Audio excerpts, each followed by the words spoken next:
Once I've done that, and maybe for a paragraph, I would listen to the section again and see how is my comprehension. Hi and welcome back to my channel. In this channel we're talking language learning, productivity tips for people who are busy, multi-passionate, multi-potentialite, and who get bored very easily, like me.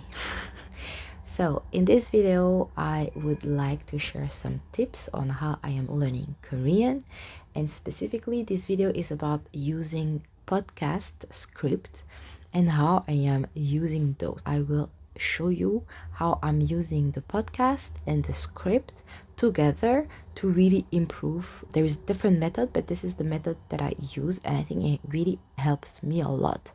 Also, if you're interested in general in Korean, I have a playlist for you down below, and if you like language learning in general, I also got you covered because I have tips that can be applicable to any language. So the podcast that I will be using today is Brother Yoon Korean podcast. The podcast is available on Spotify and I think on Apple Podcast, and he has uploaded already 52 episodes, and the episodes are quite long. So yeah, around 20 minutes each episode. He has an amazing website here that it's brotheryoon.com, where you will find the transcript of all episodes. I will show you how I've done it for the episode number 1. So each page you have the name of the episode.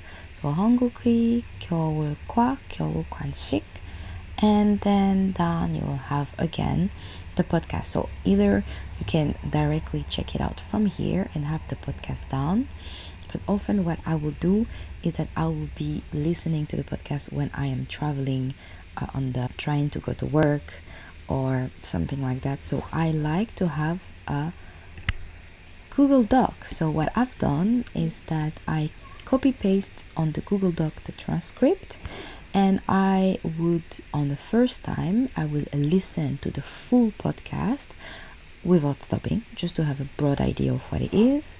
I will also read the vocab that he put at the end. So that's the first step. The second step, I would come back and listen to the podcast by step by step. So I will go through it, maybe like few sentences, listen, and if there is word that I'm not sure, if there are any words that I'm not sure about, I will highlight them. Eventually I started to just put them in bold because I thought that was quite much easier, especially when I'm traveling and I'm not on my laptop. So what I do is I put in bold the word, and in bracket I will search for the translation. Once I've done that, and maybe for a paragraph, I will listen to the section again and see how is my comprehension. I will often also just highlight or put in bold one specific word. That usually means that I've seen that word within the podcast, or I kind of know it but I often don't remember. So it also helped me when I go through it. So I would listen and at the same time read, because I think it helped me to learn better. And I also have one quick tips that I can recommend. So what I do often is that I would copy paste the podcast transcript. I will add at the end that this is the transcript that I'm using to learn Korean. You're a Korean teacher. I will ask you to clarify, to explain. Let me just pick a word that I don't know right now. Let me just put something randomly because I can't read while scrolling. Okay, this part, for example.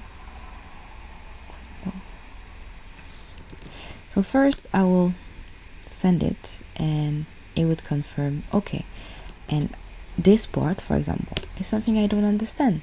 So this is how it can be really helpful,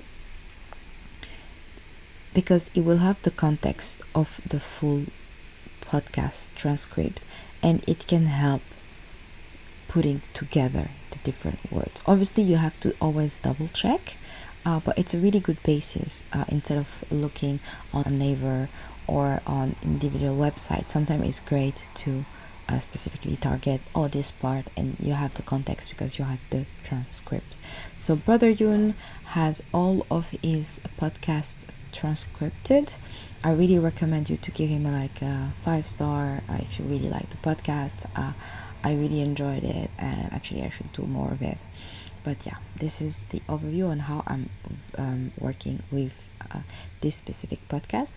There are other podcasts. Sometimes I work quite differently, but I think this is a really good method if you want to increase your input, and you can do it while traveling, when you're waiting in line, or when basically those are like the type of learning on the go.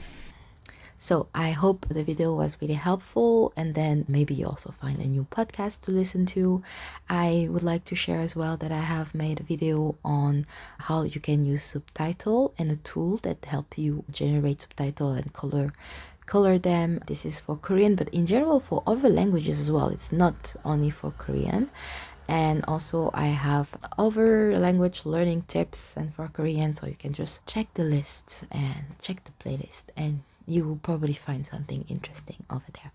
So I hope I'll see you next time. That's all for today. Ciao.